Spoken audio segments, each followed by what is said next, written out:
जय हिंद। इस वीडियो में हम एनसीईआरटी कक्षा 10वीं की गणित उसका अध्याय फर्स्ट वास्तविक संख्याएं और इस अध्याय फर्स्ट से हम अनुच्छेद 1.4 अपरिमेय संख्याओं का पुनर्भ्रमण इस अनुच्छेद को पढ़ेंगे। साथ ही प्रमेय 1.3 को भी पढ़ेंगे। तो चलिए वीडियो को शुरू करते हैं। इस अनुच्छेद में पुनर्भ्रमण शब्द का प्रयोग किया गया है क्योंकि आपने कक्षा 9वीं में परिमेय संख्याओं और अपरिमेय संख्याओं के बारे में काफी कुछ सीखा है, जैसे परिमेय संख्या तथा अपरिमेय संख्याओं को लिखना, पहचानना तथा इनके दशमलव प्रसार के बारे में। अब हम कक्षा 10वीं में अपरिमेय संख्याओं को अंकगणित के आधारभूत प्रमेय द्वारा सिद्ध करना सीखेंगे। तो इस अनुच्छेद में आगे बढ़ने से पहले जो हमने कक्षा 9वीं में सीखा था उसे एक बार रिपीट कर लेते हैं। तो अब शुरू करते हैं परिमेय संख्या से। अपरिमेय संख्याओं को पढ़ने से पहले हम परिमेय संख्याओं को समझ लेते हैं। तो परिमेय संख्याएं वे संख्याएं जिन्हें p बटे q के रूप में लिखा जा सकता है, जहां p और q पूर्णांक होते हैं तथा q बराबर नहीं 0 होता है। जैसे -3/5। -3/5 एक परिमेय संख्या है क्योंकि यह p बटे q के रूप की है, जहां p बराबर -3 और q बराबर 5 है। यहाँ -3 और 5 ये दोनों पूर्णांक हैं। इसी प्रकार 2/7 में p बराबर 2 और q बराबर 7 है। ये दोनों 2 और ये 7 ये दोनों पूर्णांक है। तो कहने का मतलब ये है कि परिमेय संख्याएं p बटे q के रूप की होंगी या फिर उन्हें p बटे q के रूप में लिखा जा सकता है, जहां पर p और q ये दोनों पूर्णांक होंगे। अब थोड़ा सा पूर्णांक संख्याओं को समझते हैं। तो पूर्णांक संख्याएं शून्य सहित धनात्मक व ऋणात्मक प्राकृत संख्याओं का संग्रह होती हैं, जिसमें इनका विस्तार अनंत होता है। जैसे यहाँ पर शून्य है। अब शून्य के आगे धनात्मक प्राकृत संख्याएं 1 2 3 ये प्राकृत संख्याएं अनंत तक होती हैं। इसी प्रकार से ऋणात्मक प्राकृत संख्याएं -1 -2 -3 इनका भी विस्तार अनंत तक जाएगा। तो इस प्रकार से ये सभी संख्याएं पूर्णांक होती हैं। अब आते हैं हम परिमेय संख्याओं में। तो हमने इन्हें लिखना तो सीख लिया, इन्हें p बटे q के रूप में लिखा जा सकता है, जहां p और q पूर्णांक होते हैं और q बराबर नहीं 0 होता है। पर यहां पर प्रश्न ये उठता है कि q बराबर 0 क्यों नहीं होता है, क्या हो अगर q बराबर 0 हो तो चलिए इसको समझते हैं। तो मान लेते हैं ये 7/0 यह एक परिमेय संख्या है नहीं, मानना है, ठीक, जहां p बराबर 7 है और q बराबर 0 है। अगर इसे हम भिन्नात्मक तरीके से समझें तो 7 यहाँ पर अंश है, अंश के साथ साथ इसे भाज्य भी कहते हैं, और 0 यहाँ पर हर है। अब हर या फिर इसे हम भाजक कहते हैं। अब यहाँ पर 7 भाज्य है और 0 भाजक है, तो भाग करके देखते हैं। 7 भागे 0। अब 0 का टेबल आप कितनी बार पढ़ सकते हैं, जितनी बार भी आप पढ़ेंगे तो वो 0 ही आएगी। तो चलिए हम 0 का टेबल 7 टाइम्स पढ़ते हैं, तो 0 सत्ते 0, 0 ही आ रहा है। अब यहाँ पर 7 में 0 घटाएंगे तो फिर से 7 आ जाएगा। एक बार फिर से अब 0 का टेबल 7 के आगे पढ़ते हैं, तब भी 0 आएगा। तो मान लेते हैं 0 नैया 0 ही आएगा। फिर से माइनस करेंगे तो ये 7, मतलब ये क्या है, इनका जो विस्तार है ये अनंत तक जाएगा, कभी समाप्त नहीं होगा। 7/0 क्या है, अपरिभाषित है, इसका विस्तार अनंत होता है और अनंत बार बार वही संख्या आ रही है, तो फिर मतलब क्या निकलेगा, तो इसका कोई मतलब ही नहीं होता। इसीलिए यहाँ पर q की जगह 0 नहीं होना चाहिए। अब आप यहाँ से समझ चुके होंगे कि परिमेय संख्याओं को लिखना कैसे है या फिर ये होती किस प्रकार की हैं। अब आगे हम परिमेय संख्याओं के दशमलव प्रसार को समझते हैं। परिमेय संख्याओं का दशमलव प्रसार, decimal expansion of rational number. परिमेय संख्याओं का डेसिमल एक्सपेंशन या दशमलव प्रसार 2 प्रकार का होता है। पहला शांत दशमलव प्रसार और दूसरा होता है अनवसानी आवर्ती। शांत दशमलव प्रसार टर्मिनेटिंग डेसिमल एक्सपेंशन, अनवसानी आवर्ती नॉन टर्मिनेटिंग रिक्वेरिंग। तो नंबर फर्स्ट और ये नंबर सेकंड। अनवसानी मीन्स होता है अशांत, और आवृत्ति का मतलब होता है पुनरावृत्ति। पुनरावृत्ति। अब समझते हैं शांत दशमलव प्रसार को। तो शांत दशमलव प्रसार को समझने के लिए हम एग्जाम्पल लेते हैं। मान लेते हैं 1/2 ये परिमेय संख्या है, जहां पर एक भाज्य है और 2 भाजक है। अब भाग करते हैं। तो 1 में यदि हम 2 से भाग करें तो ये भाग नहीं जा रहा है। क्यों नहीं जा रहा है? क्योंकि यहाँ भाजक बड़ा है भाज्य से, इसलिए भाग नहीं जा रहा है। तो यहाँ पर हम दशमलव, भागफल में हम दशमलव उतारते हैं तो यहाँ पर एक शून्य बढ़ जाएगा। अब ये हो चुका 10, अब भाग चला जाएगा। 2 पंचे 10, ये शेषफल शून्य आ गया और दशमलव के पहले यहाँ कुछ नहीं, तो इसको हम 0 मान लेते हैं। तो यहाँ हमें प्राप्त हुआ 1/2 बराबर 0.5। अब देखिए ये दशमलव है और दशमलव के बाद इसका प्रसार सिर्फ 1 अंक तक है। 1 अंक बाद यहाँ पर शेषफल शून्य आ गया और जब शेषफल कुछ स्टेप के बाद शून्य आ जाए तो यहाँ से भाग की यह प्रक्रिया समाप्त हो जाएगी। अब आगे भाग ही नहीं जाएगा। तब ऐसी स्थिति में जो इनका दशमलव प्रसार होगा तो वह शांत होगा। अब एक और एग्जाम्पल लेते हैं 7/8। आप इसे भाग करके और इसका दशमलव प्रसार लिख सकते हैं। इसका दशमलव प्रसार होगा 0.875। अब देखिए दशमलव के बाद जो इसका प्रसार है तो यह 3 अंकों तक है। 3 अंकों के बाद यह प्रक्रिया समाप्त हो जाती है।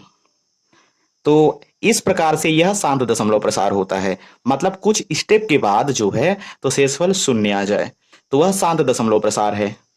अब हम समझते हैं नंबर सेकंड अनवसानी आवर्ती दशमलव प्रसार को, नॉन टर्मिनेटिंग रिक्वेरिंग डेसिमल एक्सपेंशन। अब इसको एक एग्जाम्पल से समझते हैं। जैसे यहाँ 1/3 यह परिमेय संख्या है, क्योंकि 1 और 3 दोनों पूर्णांक है। 1/3 में 1 भाज्य है और 3 भाजक है, यही मान करके अब हम भाग कर लेते हैं। तो 1 में 3 का भाग करेंगे तो देखिए भाग नहीं जा रहा है तो दशमलव, और दशमलव उतारेंगे तो यहाँ पर एक शून्य बढ़ जाएगा। ठीक, अब भाग करते हैं। 3 तिकाई 9, फिर से एक आया। अब चूंकि दशमलव लगा है तो हम शून्य उतार सकते हैं आवश्यकता अनुसार। अब 3 तिकाई 9, फिर से एक आ गया शून्य, 3 तिकाई 9।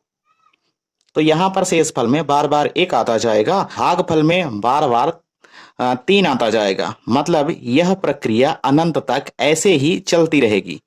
तो यहाँ पर 1/3 बराबर 0.333।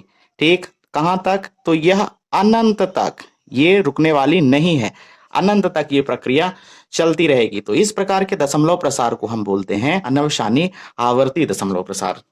यहाँ पर देखिए 3 बार बार आ रहा है, मतलब 3 की एक आवृत्ति बन रही है। तो हम इसको इस प्रकार से भी लिख सकते हैं 0.3 और ये बार, मतलब कि ये 3 बार बार आ रहा है। ठीक है, अब एक और एग्जाम्पल लेते हैं 1/7। 1/7 का दशमलव प्रसार होता है 0.142857, फिर से 142857। ये प्रक्रिया अनंत तक चलती रहती है। यहाँ पर 142857 ये 6 अंक बार बार रिपीट होते हैं। मतलब यहाँ पर जो अंक रिपीट हो रहे हैं उन्हें ऐसे लिखेंगे 0.142857 बार। ये जो यहाँ पर खंड है यह खंड बार बार रिपीट होता है, मतलब यह खंड अनंत तक। तो हम कह सकते हैं कि जो 1/7 है तो इसका दशमलव प्रसार है अनवसानी आवर्ती। तो आप इन दोनों एग्जाम्पल से आप समझ चुके होंगे कि अनवसानी आवर्ती दशमलव प्रसार कैसे होता है। परिमेय संख्याओं का दशमलव प्रसार, शांत दशमलव प्रसार या फिर अनवसानी आवर्ती दशमलव प्रसार कैसे होता है। अब समझते हैं हम अनुच्छेद 1.4 अपरिमेय संख्याओं को। तो अपरिमेय संख्याएं वे संख्याएं होती हैं जिन्हें P/Q के रूप में नहीं लिखा जा सकता, जहां P और Q पूर्णांक हो तथा Q बराबर नहीं 0 हो। तो ऐसी संख्याएं अपरिमेय संख्याएं होती हैं। अब वे कौन सी संख्याएं होती हैं जिन्हें P/Q के रूप में नहीं लिखा जा सकता? तो वे संख्याएं होती हैं पाई, यूलर नंबर या गोल्डन अनुपात, या फिर जो अभाज्य संख्याएं होती हैं उनका वर्गमूल, जैसे √2, √3। इस प्रकार से जितनी भी अभाज्य संख्याएं हैं उनका यदि वर्गमूल किया जाए तो वे अपरिमेय संख्याएं हो जाएंगी। अब इन संख्याओं को हम p बटे q के रूप में नहीं लिख सकते हैं क्योंकि ये पूर्णांक नहीं है। यदि पूर्णांक होते तो हम p बटे q के रूप में लिख लेते, पर आप बताइए पाई पूर्णांक है? नहीं है। यूलर नंबर पूर्णांक है? नहीं है। गोल्डन रेशियो नहीं है। √2 पूर्णांक नहीं है। √3 पूर्णांक नहीं है। तो जो पूर्णांक नहीं है उनको हम p बटे q के रूप में नहीं लिख सकते हैं, वो अपरिमेय संख्याएं होती हैं। यदि हम इनके मान की बात करें तो पाई का मान अनंत तक होता है। 3.141592535 जो इसका दशमलव प्रसार है यह बिना रिपीट हुए अनंत तक चलता रहता है, इसलिए यह अपरिमेय संख्या है, अनंत तक चलता रहता है। पर पाई का हम लगभग मान के चलते हैं 3.14। पाई का मान 3.14 यह लगभग है। पाई बराबर 3.14 कभी नहीं होता है, ये बात आपको ध्यान रखनी है। एक और मान होता है पाई का 22/7, ये भी पाई का मान नहीं है, पर लगभग हम मान के चलते हैं। ठीक है, पाई बराबर 22/7 हम वृत्तों में प्रयोग करते हैं। यह परिधि और व्यास का अनुपात होता है। अब हम यूलर नंबर की बात करें तो यूलर नंबर का मान होता है 2.718281। इस प्रकार से ये भी अनंत तक। अब यदि हम अप्रोक्स वैल्यू की बात करें, लगभग मान की, तो यूलर नंबर का लगभग मान होता है 2.71। यह जो साइन हमने यहाँ पर प्रयोग किया है यह साइन लगभग का होता है। जब भी हम इनका कैलकुलेशन में यूज करते हैं तो दशमलव के 1 या 2 स्थानों तक लगभग मान लेते हैं। ठीक इसी प्रकार जो गोल्डन रेशियो होता है, तो गोल्डन रेशियो का मान 1.61803398, इस प्रकार से ये अनंत तक।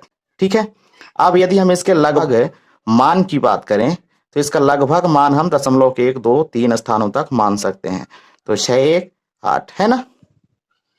अब इसी प्रकार जो √2 है और √3 है, इनका भी मान अनंत तक होता है। जैसे √2 के मान की बात करें तो √2 का जो मान होता है 1.414213। ठीक, ये अनंत तक, ये भी अनंत तक। पर इसके लगभग मान की बात करें तो हम इसका लगभग मान लिखते हैं 1.41 तक।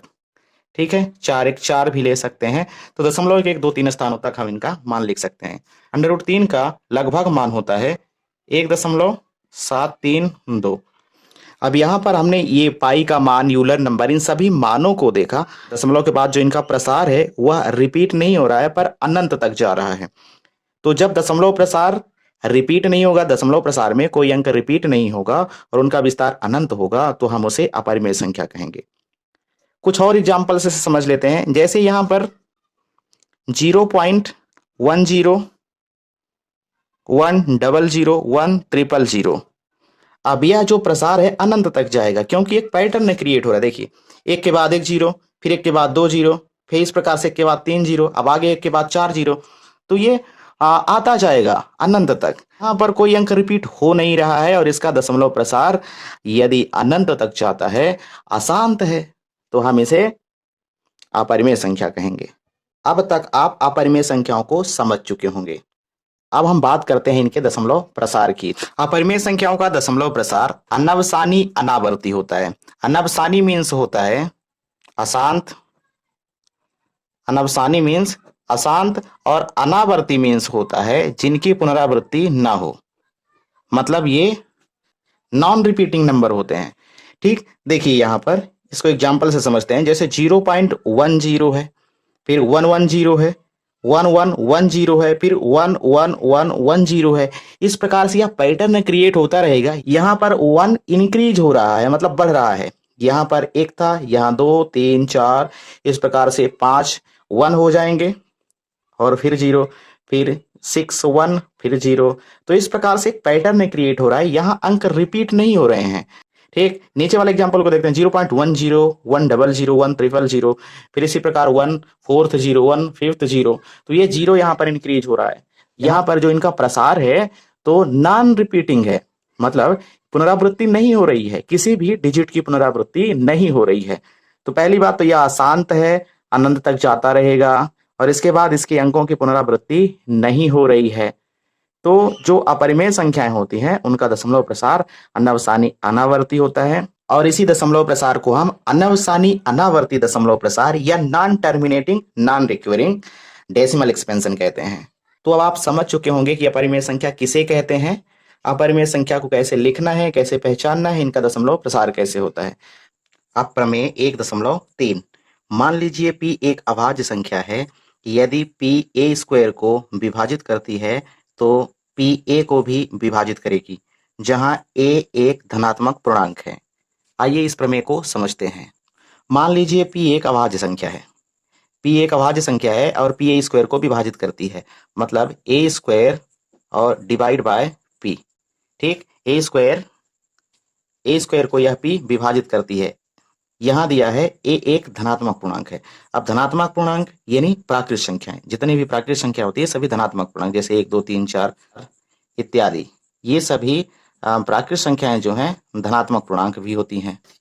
अब यहाँ p कोई अभाज्य संख्या है। अभाज्य संख्याएं वे संख्याएं होती हैं जो स्वयं या एक के अतिरिक्त अन्य किसी संख्या से विभाजित नहीं होती हैं, जैसे 2 हो गया, 3 5 7 इत्यादि, ये सभी अभाज्य संख्याएं होती हैं। अब जैसे a स्क्वायर की जगह हम इन धनात्मक पूर्णांकों में से कोई एक पूर्णांक ले लेते हैं। मान लेते हैं यहाँ पर 6 और 6 का स्क्वायर, और p की जगह इनमें से 2 या 3 में से हम कोई एक अभाज्य संख्या ले लेते हैं। ध्यान रखना है यहाँ 5 नहीं ले सकते हैं। यदि हम 5 ले लेंगे तो यह 6 स्क्वायर को विभाजित नहीं करेगी। हमारा प्रमेय क्या कहता है कि p a स्क्वायर को विभाजित करती है, तो हमें ऐसा यहाँ पर अभाज्य संख्या चाहिए जो a स्क्वायर को विभाजित करे। तो यहाँ पर हम 2 ले लेते हैं, ये 2 एक अभाज्य संख्या है। अब देखिए यहाँ पर 6 का स्क्वायर 36 हो जाएगा, और ये 2, तो अब 2 ये विभाजित कर रही है ना, 2 एक कम 2 और 18 दूना 36, तो 18 बार में यह 2 36 को विभाजित कर रहा है। अब यहाँ पर यदि ये 2 6 स्क्वायर को विभाजित कर रहा है, मतलब 2 6 को भी विभाजित करेगा। देखिए यहाँ पर विभाजित हो गया, 2 एक कम 2 तिहाई 6। अब यदि a स्क्वायर को p विभाजित कर रही है तो यहाँ a को भी p विभाजित करेगी। यहाँ पर 6 a के बराबर था, और यहाँ पर a और a स्क्वायर के बराबर 6 का स्क्वायर था। तो 6 की अगर गुणनखंड की बात करें तो 6 का गुणनखंड 2 गुणे 3, मतलब 6 के गुणनखंड में अभाज्य संख्या p आ रही है। ठीक है, यहाँ पर ये p है और ये p अभाज्य संख्या यहाँ आ रही है। अब यदि a स्क्वायर को p विभाजित करेगी या a को p विभाजित करेगी तो a के गुणनखंड में p आना चाहिए। तो बात समझ गए होंगे आप। अब हम इसकी उत्पत्ति की ओर चलते हैं। अब आप उपपत्ति में लिख सकते हैं, माना a के अभाज्य गुणन खंडन a बराबर p1 p2 और pn के रूप का है, जहां p1 p2 से लेकर के pn तक ये सभी अभाज्य संख्याएं हैं, परंतु आवश्यक रूप से भिन्न भिन्न नहीं है। भिन्न भिन्न मतलब अलग अलग। अब जैसे यहाँ पर 6 का अभाज्य गुणनखंड 2 गुणे 3 है, ठीक है, ये दोनों गुणनखंड अलग अलग हैं। इसी प्रकार 18 के गुणनखंड की बात करें तो 18 का गुणनखंड 2 गुणे 3 होगा। यहाँ पर 3 और 3 ये दोनों एक जैसे हैं, तो मतलब यहाँ पर ये है, ये एक जैसे भी हो सकते हैं, जरूरी नहीं कि ये सभी गुणनखंड अलग अलग हों। अब यहाँ a का गुणनखंड p1 p2 से लेकर के pn के रूप का है, तो a स्क्वायर के गुणनखंड a गुणे a, मतलब a में a का गुणा करेंगे तो a स्क्वायर के बराबर हो जाएगा, तो a गुणे a इस प्रकार से लिख सकते हैं। तो a बराबर यहाँ पर हमें दिया है p1 p2 से लेकर के pn तक, तो a की जगह यहाँ पर लिखना है p1 p2 से लेकर के pn तक। इसी प्रकार यहाँ पर भी हो जाएगा p1 p2 से लेकर pn। ये p1 p2 ये गुणनखंड है। जैसे यहाँ पर 18 का गुणनखंड 2 गुणे 3 है, तो ये 2 p1 हो गया, ये 3 p2, ये p3, ठीक है। और जो लास्ट में pn आ रहा है इसका मतलब 3 हो सकता है, 4 हो सकता है, ठीक है, n की जगह। अब यहाँ पर जिस प्रकार से a गुणे a स्क्वायर हो गया, तो a स्क्वायर की जगह हम इनका स्क्वायर करके नहीं लिख सकते, तो बिल्कुल लिख सकते हैं। 1 स्क्वायर P2 स्क्वायर, इसी प्रकार से Pn का स्क्वायर हो जाएगा a स्क्वायर के बराबर। अब हमें दिया है कि Pa स्क्वायर को विभाजित करती है, इसलिए अंकगणित के आधारभूत प्रमेय के अनुसार Pa स्क्वायर का एक अभाज्य गुणनखंड है। अंकगणित के आधारभूत प्रमेय में हमने पढ़ा था, यदि कोई भाज्य संख्या है तो उस भाज्य संख्या को अभाज्य संख्याओं के गुणनफल के रूप में गुणनखंडित किया जा सकता है, और यह गुणनखंडन अभाज्य गुणनखंडों के आने वाले क्रम के बिना द्वितीय होता है। अब यहाँ पर हमें दिया था कि Pa स्क्वायर को विभाजित करती है, मतलब कि a स्क्वायर कोई भाज्य संख्या हुई, और जब भाज्य संख्या हुई तो किसी भाज्य संख्या के गुणनखंड को अभाज्य गुणनखंडों के रूप में लिखा जा सकता है, इसलिए Pa स्क्वायर का एक अभाज्य गुणनखंड है।